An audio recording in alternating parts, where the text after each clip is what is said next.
Okay, here are the directions for your reading workshop unit on fairy tales. So what you're going to do is come to my website, Mrs. Marine's website, and you're going to scroll down to where you see the subpage for fairy tales.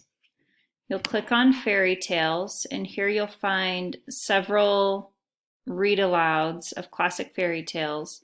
There's Sleeping Beauty and Goldilocks, Red Riding Hood, The Lion and the Mouse, Cinderella and Rumpelstiltskin. You can choose any of these that you want. You can choose multiple stories if you'd like and you have time to.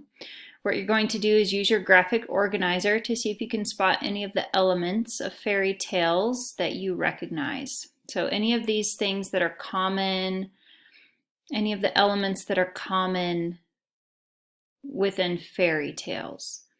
You'll use this graphic organizer to help you, and then when you're done, after session one of our reading workshop, will come together as a jigsaw and discuss what we find and commonalities and similarities between all of these stories. So have fun in choosing whichever one you'd like, and we'll get together soon.